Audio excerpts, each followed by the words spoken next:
What is going on, YouTube? PPS back here. It is the Wednesday edition of Pass the Prop. We have our DFS breakdowns and also our Thursday night football props here. Joined as always by my guy, Monotone. How you doing, my man?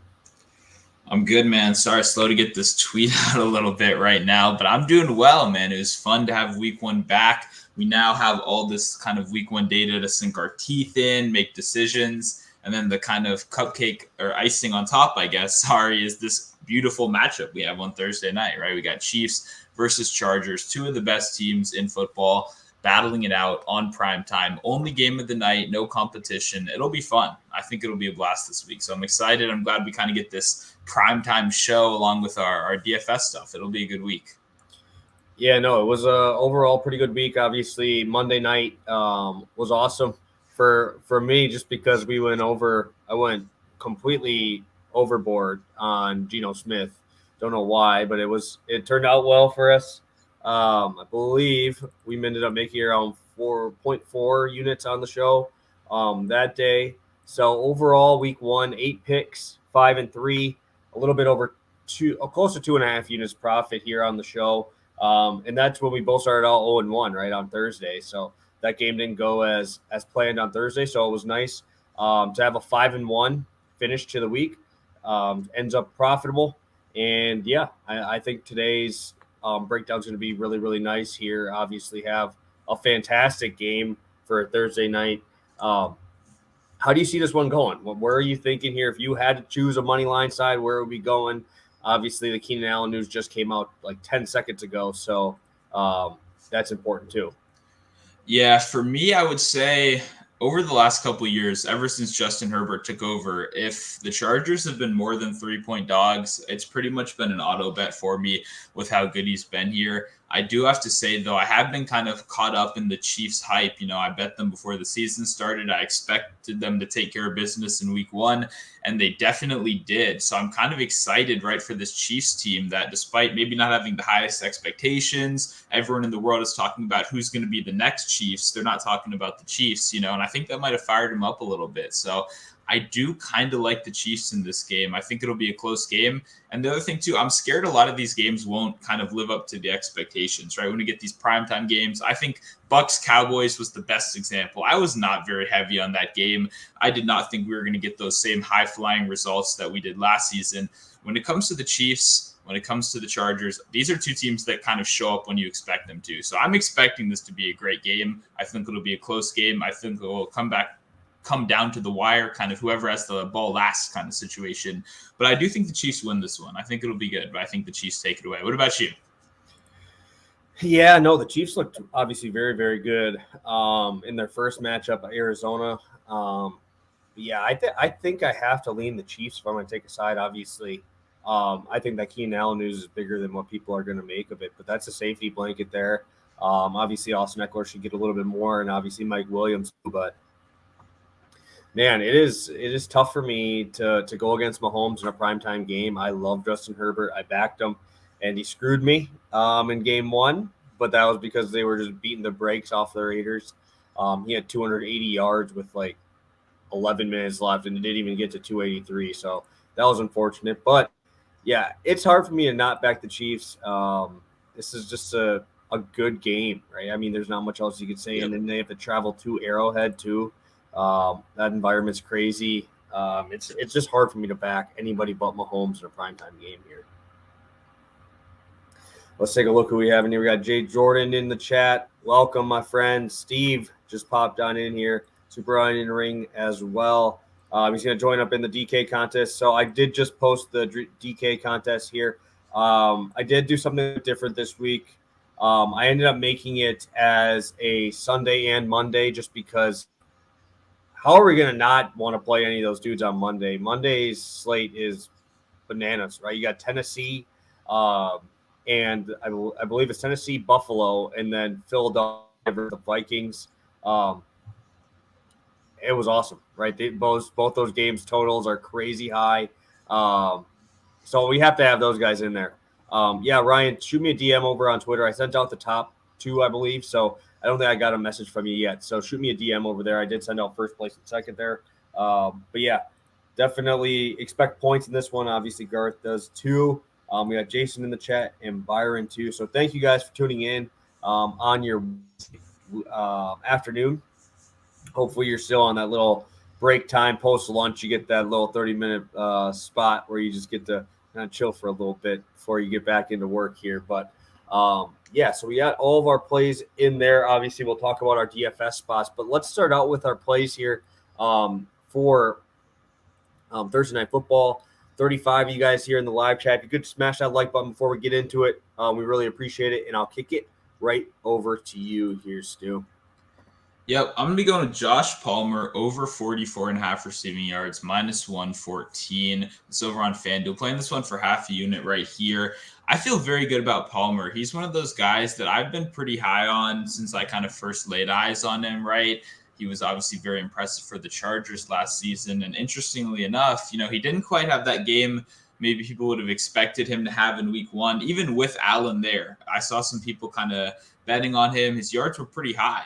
People kind of had some high preseason expectations for him, but I personally wasn't really on board. It was kind of clear Williams and Allen were the clear 1 and 2 in that offense. Now things are a little bit different, right? We saw DeAndre Carter, a personal favorite of mine, former Washington football team player last season, ended up actually kind of stealing some of that attention, playing well. So we're not actually hearing that much about Palmer. I kind of thought this would be the Palmer week right here. A lot of people would finally be able to kind of turn it around, despite the fact that he maybe only had a kind of disappointing game log last game, right? But despite the disappointing game log, he still had an 84% route participation, meaning he was out there and running routes, despite the fact that he may not be getting those targets. And I think game script kind of plays a big part in it. You mentioned it. The Chargers were comfortably winning that game. They let the Raiders kind of sneak back in at the end, make it look closer than it was on paper. But in reality, Herbert wasn't out there gunslinging like he's going to have to today. We now have a 54-point total, which is the highest I can remember since probably the last time these two played on prime time. Two of the best offenses in football. Sparks are going to be flying. No Keenan Allen. It's now going to be Mike Williams kind of demanding all the attention on the outside. I think Palmer is going to be very involved in this game. So 45 receiving yards feels a bit too low for me, especially for a guy that I felt very strongly about before the season started. Now he's in a good position. I think we take advantage of a low number right here. Yeah, no, I know Palmer is one of the biggest pickups this week for fantasy year long. I saw that he was one of the biggest guys there, so expect him to get the ball here. Obviously, the Keenan Allen news very, very important. So this line's going to move probably pretty quick, I would assume, just because some people, I guess, wanted to wait a little bit till they actually saw the news. But obviously, Palmer's line is already kind of built in with the Keenan Allen news there. Herbert, obviously, I always like to back these receivers when they got a good quarterback, and Herbert obviously is one of the top ones here. So I do really like this spot. And talking about good quarterbacks, a good one on each side. I'm going to go probably to the chalkiest play of the week here. I'm going Kelce receiving yards, 76.5 on DK. I think it's like 78 on FanDuel. I don't know why it's already two yards difference, but just looking here, right? We saw Arizona last week get torched by Kelce, and I was like, are these guys just bad at guarding, defending the tight end, or what? Is just Kelce that good? And Arizona last year was number 2 in fantasy points allowed to tight ends. They were the second best behind only the New England Patriots at stopping the tight end. Guess who the worst one was last year? Yeah, they were the worst at fantasy points allowed, right? Allowing 7.7 targets to the tight end position, 68 yards, and almost a touchdown a game, right? And now we have a much, much better matchup, right? You're bringing Kelce over here. He's got a 53% matchup advantage. That's 20% higher than any other tight end in their matchup. Also, we saw 15 yards per reception last game for Kelce. We saw him getting 11 targets last game. We saw Darren Waller hit this number and only need 6 targets, right? Only 4 catches, right? And if we're going to compare the two, obviously I'm leaning Kelce in that matchup, especially yards after the catch, right? Andy Reid is an absolute wizard. The enemy is a wizard. They find a way to get this guy the ball. It does not matter, double, triple, quadruple team. This guy finds a way to be open, right? I mean, how many of these broke down plays are you going to see from Bosa running around the side? Mahomes travels out, and Kelce's just sitting there in the middle. Nobody's even guarding him, right? This happens way more than it probably should when the number one guy is just sitting there with like 10 yards of cushion. because he just knows how to read Mahomes, right? And obviously, Schuster looked fantastic. I know he had some sort of shoulder ding up. That might be important for this too. Maybe we get another one or two targets towards Kelce, but I don't see a way here that we don't get Kelce into 100 yards. I know he's chasing Gonzalez and Gronk for 100-yard performances by tight ends. I believe he's 2 off from the NFL record and only 1 off from Tony Gonzalez. So sign me up for some Kelce. Primetime game. He looked fantastic week 1. Yards after the catch were great. And obviously you have Mahomes throwing the ball. So I have to take this one. Yeah, no, I mean, I came into the StreamYard and I like this play a lot too. I almost went with this as my play for the show today. A little bit of a peek behind the curtain right here. I like Kelce a lot as well. What really impressed me last week, in addition to everything you said with Waller getting there, was really how creatively they used him last week. This was a blowout, so we didn't even really get to see kind of the full sample size. We probably saw 3 quarters, maybe 2.5 of kind of the Travis Kelce experience, and I think now we're going to see a full four quarters of it. But we saw them very creatively use him last week, playing in the tight end, in the red zone. They were using him as the single wide receiver on the left side.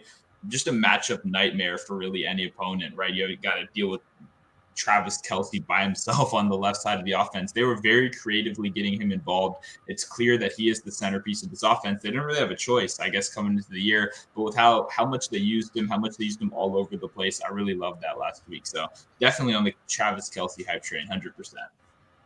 Yes, I will kick this to you here. We have Jay bringing up the longest reception.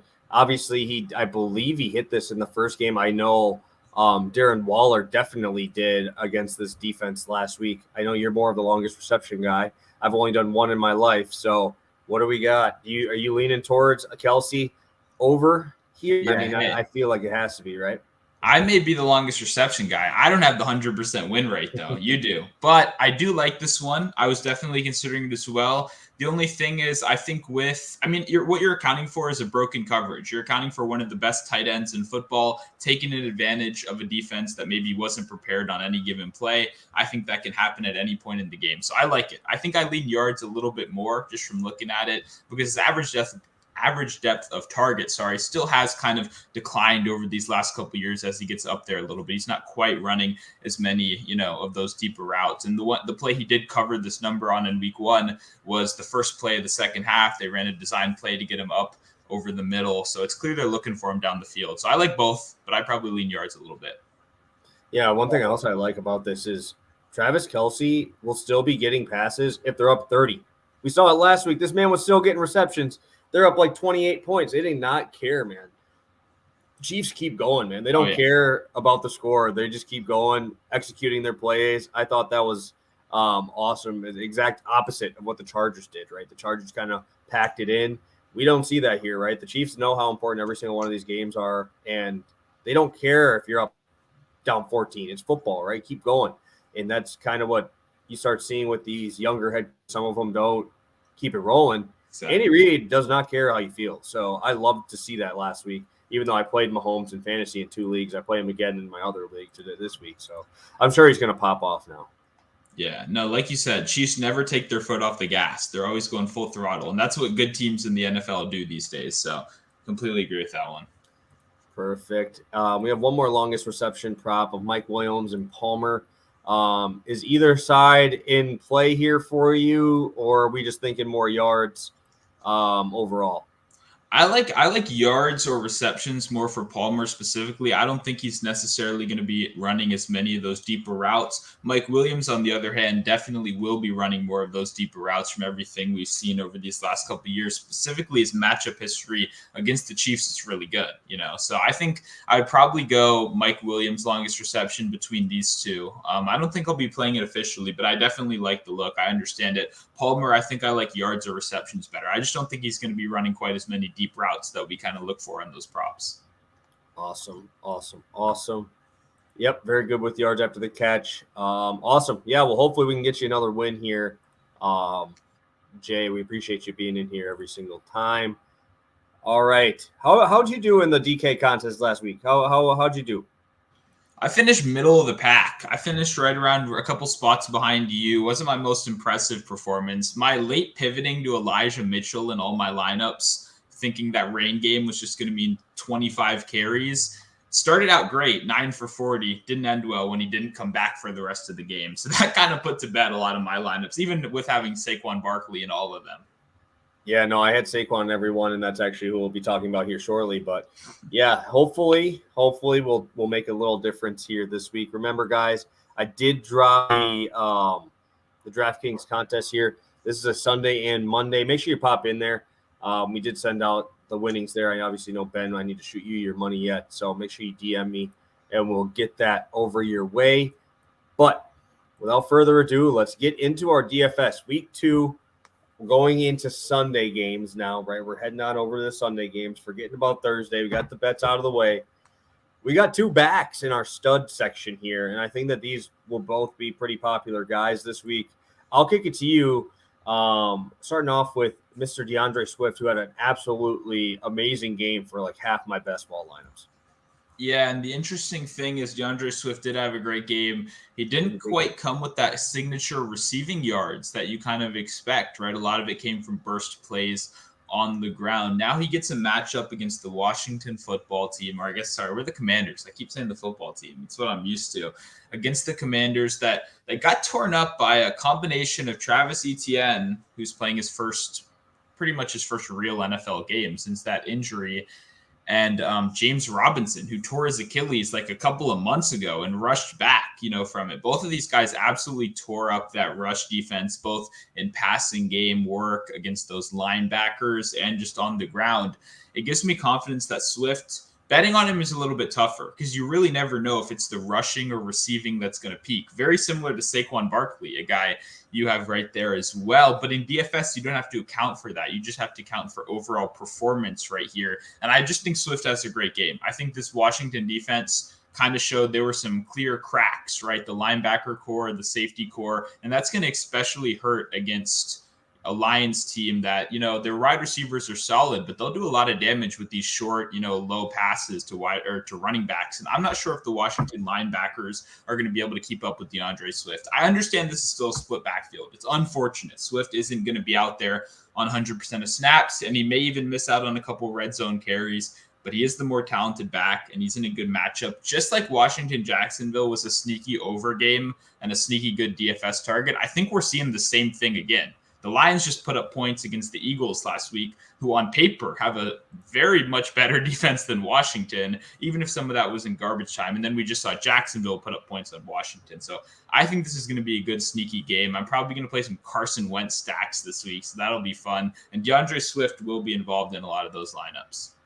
Yeah, I love Carson Wentz this week. I'll be on him as well. But yeah, guys, something you guys didn't hear about much was that Jacksonville game. We were both the guys telling you, hey, target this game. These guys are very, very good, right? And we were able to luckily be cashing on some tickets in there in that game. But I'm going to be on Saquon. 24 total touches last game, 25 opportunities. He had 6 receptions, right? He is literally game script proof. He doesn't have a third down back. He was the most used running back in the NFL in terms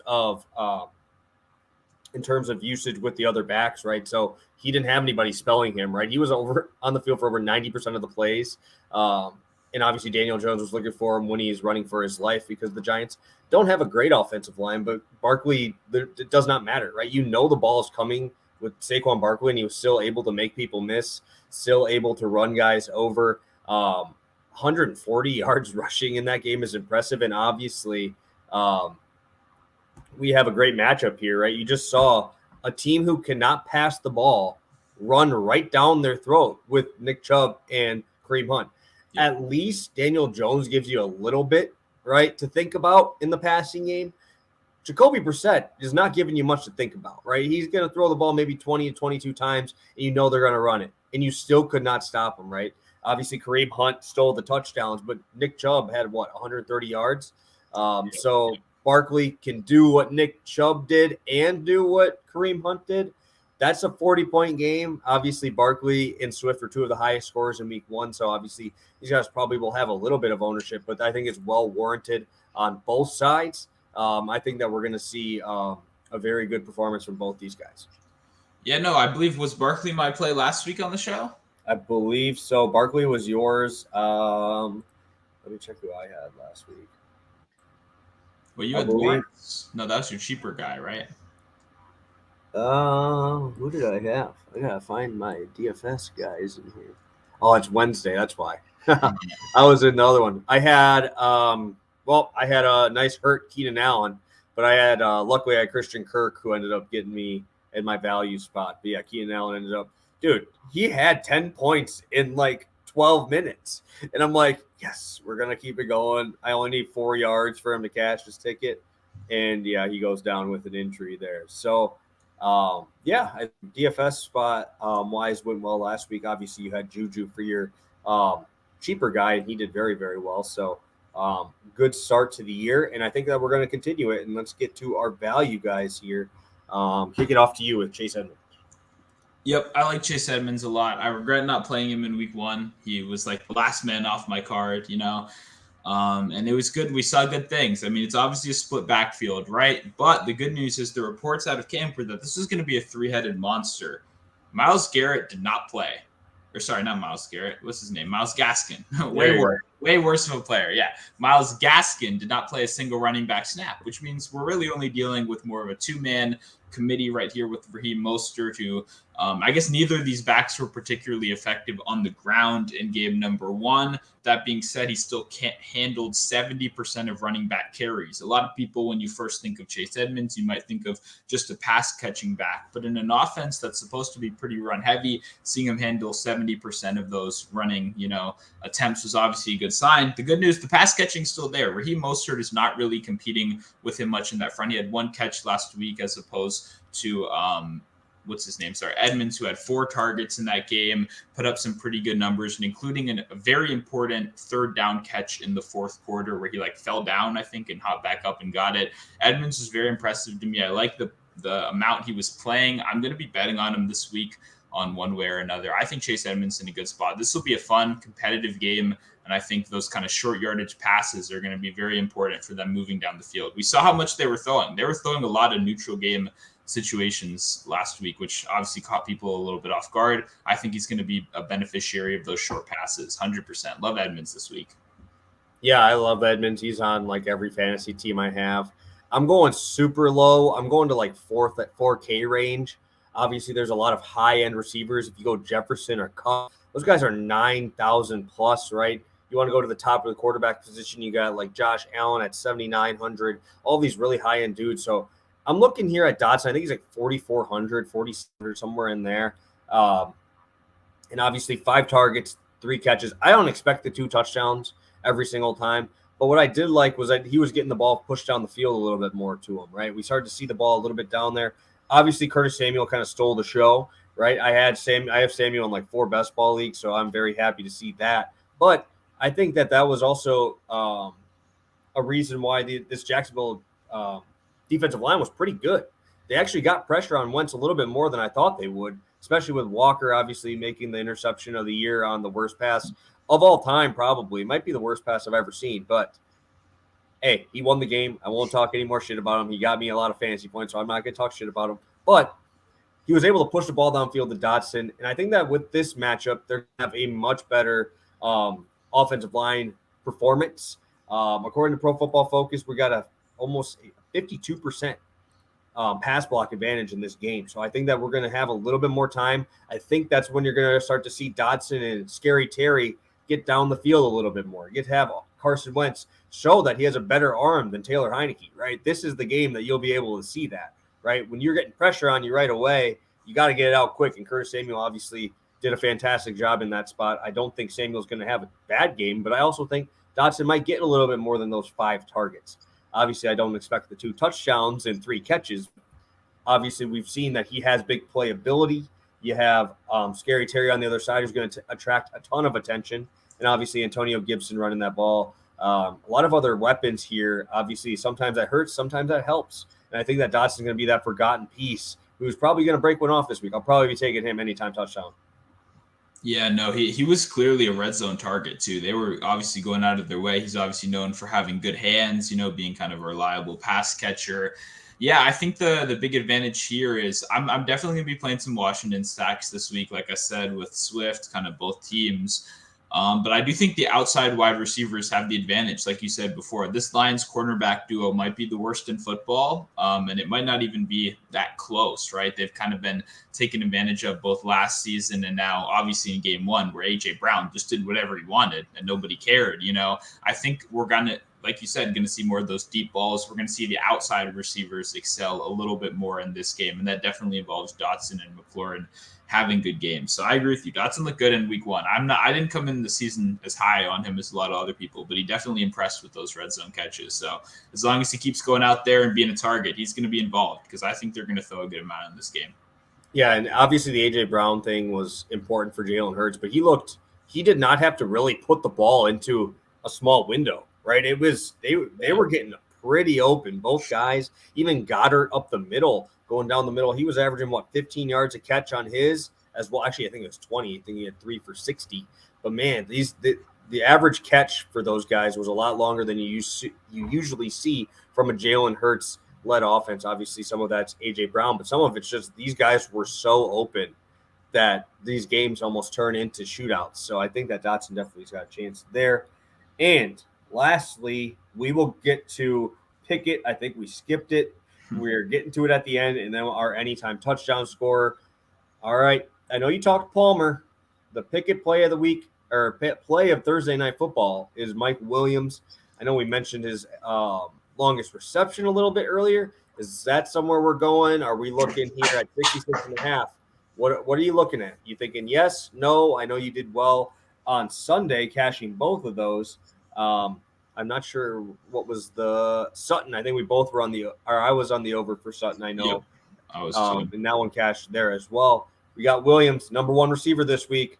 What are you thinking here? Yeah, this is tough. I think obviously with this game total, the number one wide receiver being at only 67 yards is a little bit puzzling. Obviously, Keenan Allen is now out. I don't really want to bet this over. I kind of like the idea of going a little bit shorter on guys like Palmer, on Gerald Everett, who looked impressive in his first game with the Chargers. Even the guy I mentioned earlier, DeAndre Carter, who came in previously a special teams guy, kind of came in and made his impact. I think Williams is obviously going to see more safety attention, more defensive attention, and the Chiefs are going to choose to let more of those underneath routes beat them. So I'm going to cautiously be taking under. I'm going to be fading the public on Mike Williams right here. Yeah, I think that I will be probably on the under here as well. I like the Eckler side a little bit more on the dump downs. I like the Palmer side here. Who I really like is freaking Gerald Everett, man. I love him, dude. I was on him last week in the late 5-game slate there. So I was able to get in on Gerald Everett at like 6% ownership. So that was really nice. On the down low, that's who I'm going to be taking for my anytime touchdown there. So hopefully we can get that one. So you can bet on someone a little bit more, a little lower odds because I'm sure he's around like plus 200. But I really like the other pass catchers here. I think you start to see them take the step forward as well. So I'm going to be on the under. It's scary because Williams can easily have a 40-yard catch and he jumps over everybody. So yep. I'll be on the under. I know it's going to be a sweaty one, but sign me up for the under here, under 66.5 yards. Sounds good. Ready for touchdown parlay? It's time. You already know who I'm going with here. So I think what's his odds? I'm sure it's pretty high, I would assume. Let me check on FanDuel right now. He is plus 200. So nice. Okay. Pretty solid. For me, I've got a decision to make because my first thought is which one of us is taking Travis Kelce, right? That feels like the obvious choice. 2 touchdowns in their last matchup, including the game winner. Obviously, 2 touchdowns in week 1, I believe, right? I believe had 2 in that one. Well, I think he might have a 1. I think he had like 120 and a touchdown. Gotcha. So either way, kind of the obvious choice. There's a lot of guys I like in this game. I already made that DeAndre Carter bet I talked about plus 400, but that's not a huge bet. I don't know if we need to go crazy with these combos right here. Oh, this is tough for me because I do want to take one of the quarterbacks. Do you know Justin Herbert has 3 rushing touchdowns in his last 4 games against them? I did see someone tweet about that, but I did not know that prior to the season. Yeah, I didn't. I was on StatMuse just looking at his rushing yards. I was like, wait, 3 rushing touchdowns last 4. So I'm probably going to be playing that one as a solo. But I think I'll go Travis Kelce to even this out. We'll go double tight end right here for this parlay, although the odds aren't as great as I'd hoped on that. He's minus 145. Okay. Should we do that, or should I mix it up and take Herbert? What do you think? Go crazy or go a little safer? I think plus 200 is probably pretty high for that. All right, let's go on to DraftKings because it's plus 225 for Everett, minus 140 for Kelce. So I think that might be a little bit higher. Right. About 50, maybe a little bit more. I can check. The problem is DraftKings, and good note for anyone watching right now, DraftKings parlay odds are normally not as good as FanDuel. Okay. They kind of suck anyway, we'll keep moving on. Travis Kelce minus 160 right here in the same game parlay at least. Yeah, and then let me see. I can't find what's his name. Everett's scroll down the page a little bit to get to him. Say Sony Michel is listed to get a touchdown. How's he doing these days? Is he gonna get in the end zone? He had more carries than I expected him to have in that game, dude. I didn't think he was gonna play, to be honest. Yeah. Okay, it's loading up. We're taking a little bit of a second right here. We'll compare odds. FanDuel's got plus 411 for that combo for Everett and Kelce. And then let's do a DraftKings. DraftKings just loading for me, so that's not very helpful.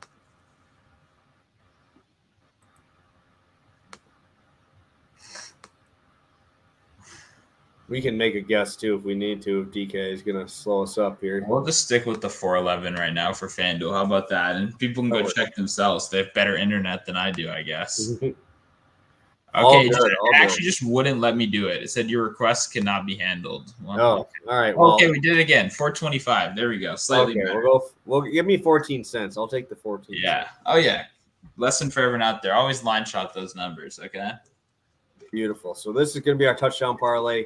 We will do our quick recap right now, guys. We'll get you guys on your way. 30 minutes is where we try to get to. We're at about 33 here, so we're right on schedule. So I'll kick it to you here for your plays.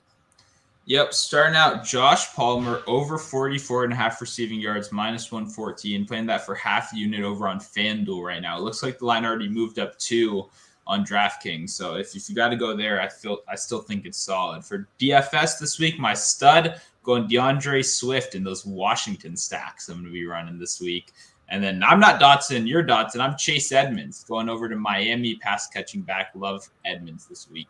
And then as for Taylor Fade, the most popular play of the week being Mike Williams, I'm going to be very cautiously fading Williams and choosing guys like Everett and Palmer instead this week. Beautiful. I will be on Travis Kelce here. Someone mentioned 75.5 they saw on their DK, so grab it over there. I'll be rolling Saquon Barkley and Mr. Dotson from the Washington Commanders. And I will be cautiously betting the under here. And I will be rolling with Mr. Gerald Everett, and you will be rolling Travis Kelce out here, 425. Very, very nice show. I like both these spots. Obviously, love the game tomorrow. Again, guys, if you could and you want to make some money for free, make sure you join our DraftKings Sunday and Monday contest. It is completely free. We sent out the money this week. I'm very, very happy. Obviously, it's not very happy. I'm happy that we had a lot of people in it. I'm upset that I took like 14th or 12th with that lineup. So hopefully this week I'll put up a better showing. Anything from you, Stu, before we head out today? Yeah, no, you're going to have to beat my Carson Wentz lineups this week. So if you think you can beat my Carson Wentz lineups, then you should go join our DraftKings contest and try to take my money. But final thoughts, make sure to go check us out on Pickett. Speaking of that DraftKings contest, we are obviously sponsored by Pickett. They're sponsoring it, completely free app. They obviously have the same goals we do. They want to make you a smarter, better. And they actually just added a new feature that I've been using. It's odds comparison. You can now quickly on your phone compare touchdown score odds and all these different games. Super easy, time saver, in addition to all the other cool stuff like the social features and the bet tracker. Definitely like odds comparison. Anything that saves me money, I'm good with. So obviously, if you want to check out Pickett, completely free, code PTP will send you between $3 and $100 when you sign up. You don't have to do anything. I love free money. You love free money. So let's just all make some free money. Yeah, obviously it's a great tool and obviously saves you time too. I know a lot of you guys aren't able to do as much research as we are or be able to go into it as much, this will make it a lot quicker. Tools at the tip of your fingers, able to get everything in there, especially if you don't have as much time to research your numbers and stuff like that. So it definitely helps out there. Remember, PTP is what our code is. Get you some free money and hopefully get you some extra money for winning some tickets here. Obviously, we had a pretty good week one. Hopefully, continue that into this week. So we have both bets ready for you guys for tomorrow. So best of luck on all of them tomorrow. It's going to be a fun one to watch too. So hopefully you guys are able to make some money tomorrow with us as well. So have a good one, guys. Best of luck on all your bets today and tomorrow, and we'll see you on Friday. Have a good one, guys.